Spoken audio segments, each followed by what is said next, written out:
is Jenesis. I'm a writer, director, producer, and I also have my own production company. My name is Kendra Johnson-Chitman. I reside in the city of Tyler, Texas. I'm a writer, I'm a director, producer, casting director, and I'm also the location manager. So I wear all those different hats. Hey guys, my name is Chen. I am a writer, director, and producer. I'm based in Los Angeles, but I often come down to Texas and Louisiana to film as well.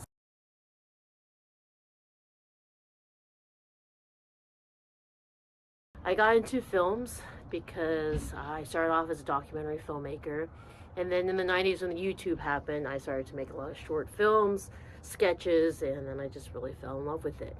Well, for me, back in 2018, they have what is called the Louisiana Film Festival, and I participated in 2018. But however, my film didn't make the top 20. So I placed my short film. It's called Hold Me Once Again on YouTube. And I had different people to watch it, and they were like inspired by the story that I had written. And that gave me the confidence to move forward in becoming a filmmaker. I got into film. It was quite interesting because I started out in music and went to school for music, and I ended up taking a class that was a Final Cut class. And I did a project that I read the curriculum for like a different class, and I thought that was my project. And it was like I had to edit a video and all this stuff, and I didn't know how to do anything, so I went on YouTube and I was learning how to edit, and I was like, the whole time I was angry, like, why do they have me doing this? I never did this before. And so by the next week I had finished the project, learned almost everything about editing, only to find out that I did the wrong homework. And from there I was hooked. I started to borrow the cameras from my school. Soon professors was asking me to like record things and film things for them, and I got into videography. And then from there, that it just, now like this is what I do. So.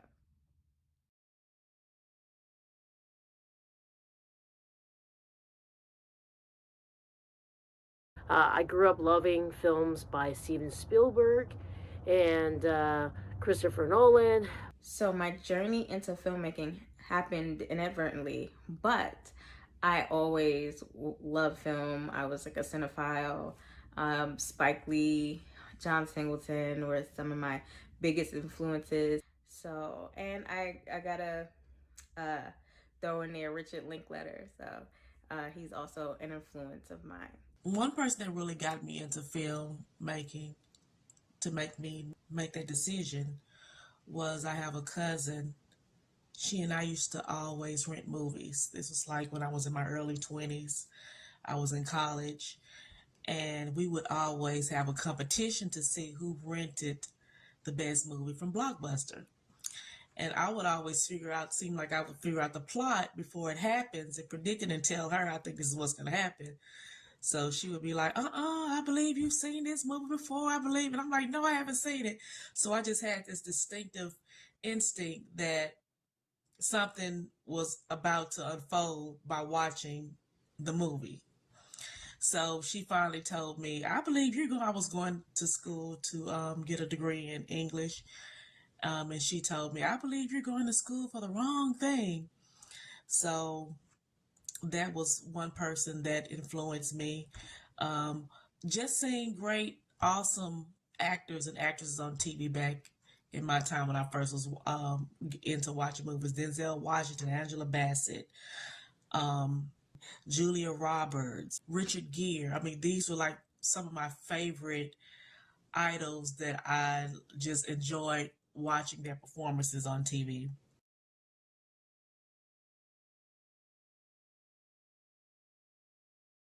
If in terms of female filmmakers that I love, I'm a big fan of Chloe Zhao. I really love Shonda Rhimes as well.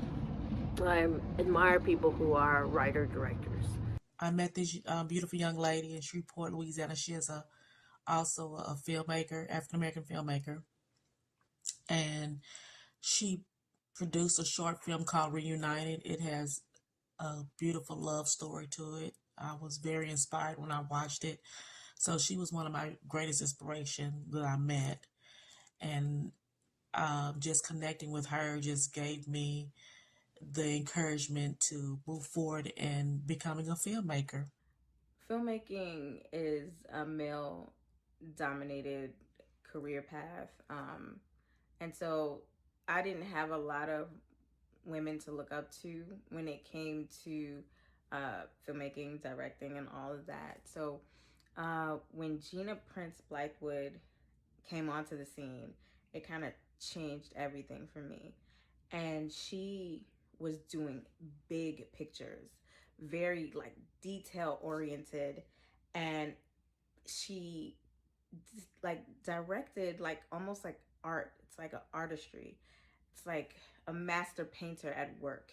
All the fine lines and the details, and I've been in rooms with her a couple times. Never got to meet her, and she's just someone I constantly look up to, and I just study her, and I just like, okay, how did she do that?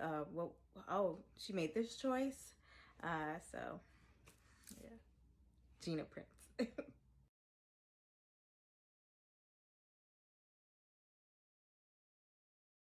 I'm a newbie in this, so the one thing I can tell you that I have faced and challenged is the fact that sometimes when you're overseeing men in productions, it's like um, not all, but some of them don't like women to be an authority, and they don't see you as being like a leader, or they don't really respect your position. So those are the issues that have personally had. As a young woman in film, I faced a lot of adversity. Um, a lot of it stems from people not taking me seriously, just off the strength of that. You know, speaking up in rooms where you're kind of like raising your hand and raising your voice, and still people pretend not to hear you, or you have ideas, and those ideas don't sell, or they don't get a go until someone else says the same idea you just said, and learning to kind of have pivot that, and also honestly learning how to navigate uh gaining respect without upsetting the egos of some men that you work for. And I feel like I've learned that like I mastered that, and it is a skill, it's a craft, and you gotta have certain boundaries while still not seeming intimidating, and still you also have to kind of let them think that certain things were their ideas, or that you're just learning from them. And sometimes I'll know the answer to something, and I have to kind of like you know kind of feed them the answer, so it's coming from them. And I think now luckily I'm to a place where I don't have to do that anymore, but I've seen women who didn't do that, and their careers were kind of like stopped, and it's unfortunate, and we shouldn't have to do it. But um you know that's something that we as women we have to think about in this industry. I think one of the biggest problems facing women in the film industry is the lack of financial support. There are plenty of people who are wanting to fund your typical white male story narratives, but for some reason there's just not enough people from the top willing to take a chance on female filmmakers. And unfortunately, films require a lot of resources to be made. And so if there isn't support from a financial level from the top, it's a lot harder to get your in as a director. I face a lot of resistance on film sets as well. Luckily, in the smaller range of films, your indies, your shorts and stuff, it hasn't been such a problem because it's a lot more new filmmakers out there who have a different outlook on films and gender roles. But when it comes to bigger films, I work as a first assistant director sometimes. And most of those projects are still very much dominated by non POC male filmmakers. And a lot of them don't enjoy having a woman tell them what they should do on their films. So I've definitely run into some of those issues. I've many people who assume that I'm a makeup artist, not that that's wrong, or don't hear me when I'm trying to run a set. And so yeah, but luckily that's few and far between now, and there's been a lot of changes in the film industry.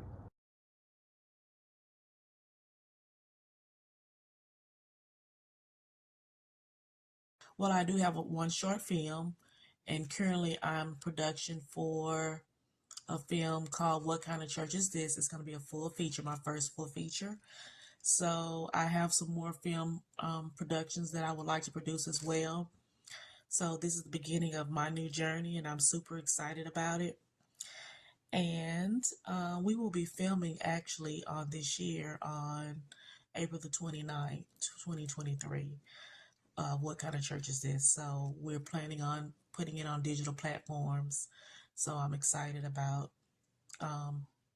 this adventure. One of my greatest accomplishments is finishing my narrative feature. I did it with a fellow Shreveport filmmaker, Camille Gladney. She was my co-writer, plus a million other jobs on set. And we were able to release it last year, June 14th, 2022. Went on a tour and everything, and it's out on video on demand. So I hope people out there will watch it. Amazon, Apple TV, iTunes, you name it. That was a huge accomplishment. We raised all the money ourselves, and directed it and shot it in Louisiana. I think my biggest accomplishment as a filmmaker is the last film I directed, which is Amaru. I did things that I've never done. I dealt with the largest budget that I ever dealt with. I've, had like 150 cast members and like a whole, like a ton of like crew that I had to kind of like manage, and it premiered at Pan African Film Festival, and people really enjoyed the film. And it was kind of like the first time that I was just like, you know what? I do this.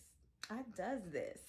And so, I got to direct legends and people that I admired growing up, and like Glenn Plummer. And then I got to direct Asia Epperson from Greenleaf. And so that, you know, was my biggest accomplishment. And I like to think the next film will be my biggest, and then the one after that, and after that, and you just gonna keep growing and going higher, and getting better.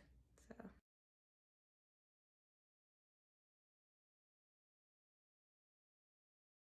Well, we as women, we have a voice as well. We also have amazing stories to tell.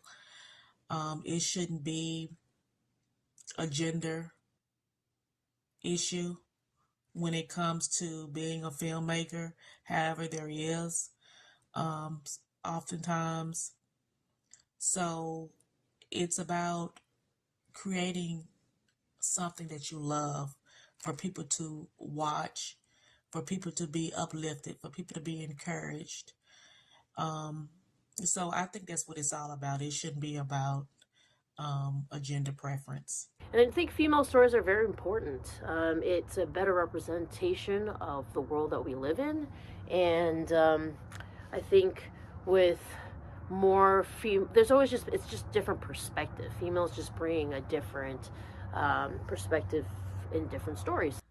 female representation is so important in the film industry, because one thing I noticed, um, and I say this to a lot of the men that I work with, and they notice it too, is when there's even just one woman, it kind of evens out like what we see on screen. Because sometimes, you know, guys will have this perspective, and a woman kind of comes in and like softens it up. And I think it's something that we're like, whether we're mothers or wives, and we have this intuition, it's a divine feminine energy that kind of balances out that, you know, you need that action and that, you know, that kind of rawness for authenticity, but you also need that softness, and you also need that diverse point of view. And now, of course, there's, you know, there are men who are more in touch, and that is great. But you also, it's a lived experience that women kind of bring that could kind of balance out the POVs that, you know, an all male crew or all male, like, you know, writer's room or anything, like, we just balance it out. And it's important. And you notice the difference in authenticity and just the range of, you know, the range of a film when there's women in the room. And we are talented, and we just need that, you know, that opportunity, you know. So it's super important, and I'm so dedicated to it. And even whenever I can, I try to hire like a woman DP, even behind the camera. And these are jobs that we can do, and we're doing them, and they just need the opportunity. So.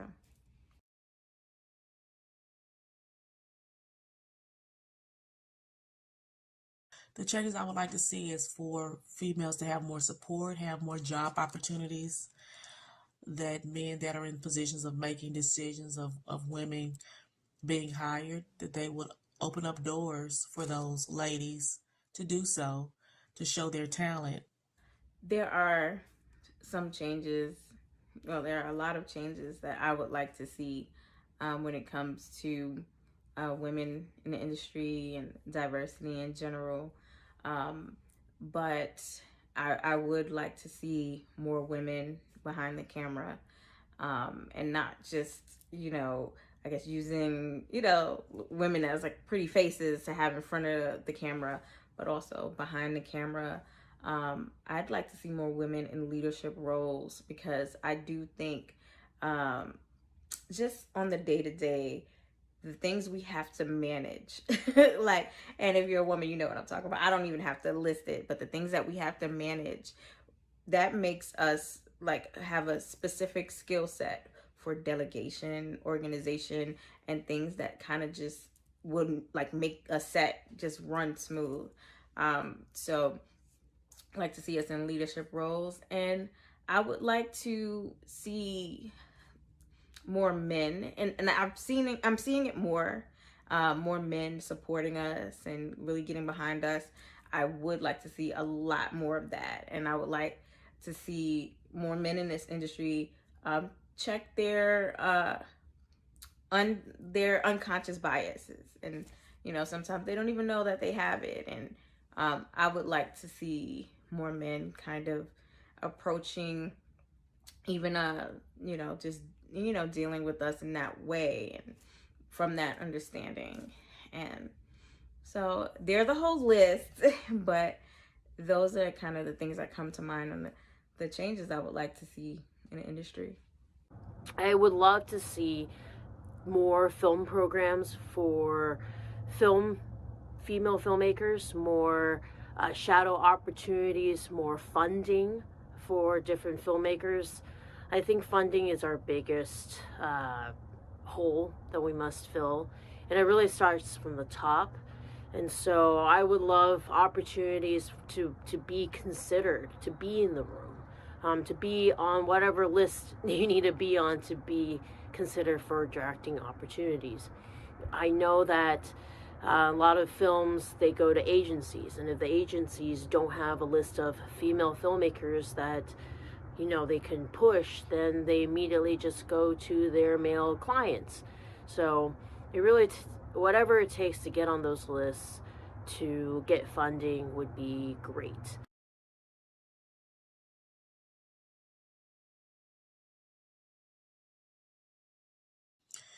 The advice that I would give you is don't give up on your dreams, regardless of how hard it is.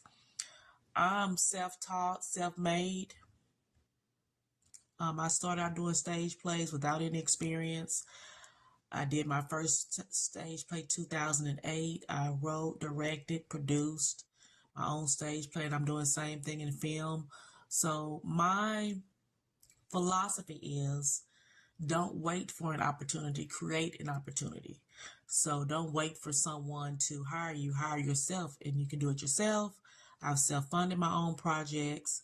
So that's the level that I'm on for now until I begin to grow and make more greater connections and transition into what I'm trying to accomplish. So never give up, no matter how hard it is. Advice I would have for directors, females who want to be, or anybody who wants to be a director or filmmaker, is that you just have to make your own content. I think every director should know how to take a story from the start all the way to the end, and that includes post-production. I think some of the strongest filmmakers understand how to edit. They understand how to produce. And being able to control all those aspects enables you to be able to make more content. You don't have to rely on other people if you know how to fund your own projects or bring resources together to make a film.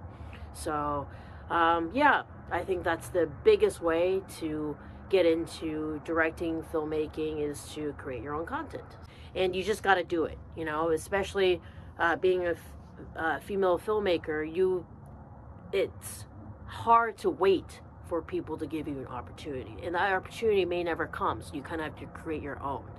So my main advice for girls wanting to get into filmmaking, uh, this business is kind of like this quote, right?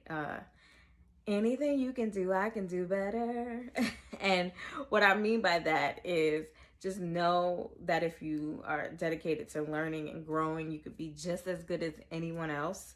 You don't have to dim your light. And you also understand that you don't have to feel less than anyone else. And everyone starts somewhere. So as long as you're dedicated, you can be just as good and just as great as your favorite filmmaker. And, you know, never let someone make you feel like being a woman is a negative. And you may encounter that where, some people, be men, it could even be women, who will try to make you being a woman seem like it is a flaw or something that inhibits you from doing something. Never let that happen. Never believe them, because it is not a flaw. It is a superpower, and just know that. So I wish you luck, and it is a beautiful journey. And yeah, enjoy the ride. Don't be in it for the destination. Enjoy the journey.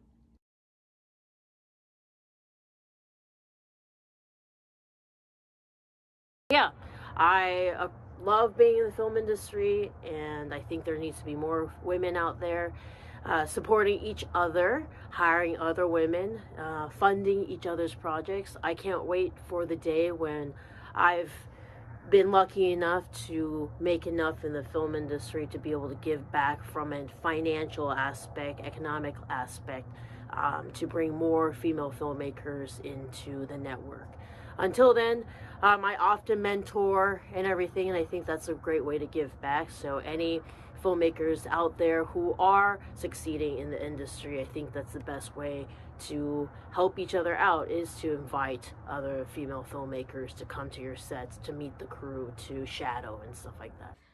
For all the young girls out there, I do have a mentorship program.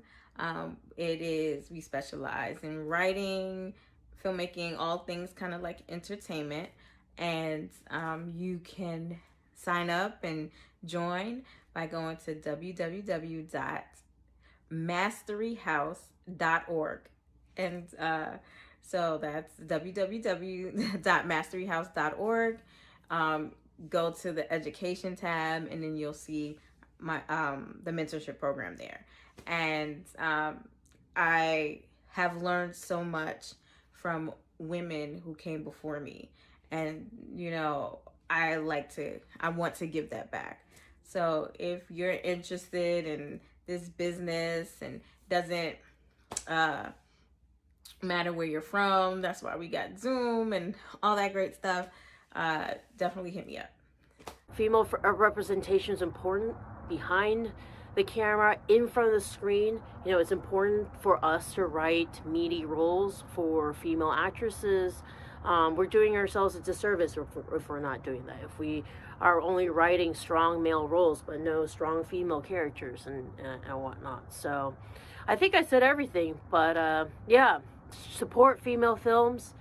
Thank you to people who continue to support us, putting such amazing programming on to showcase films by awesome female directors. And I'm proud to be a female director.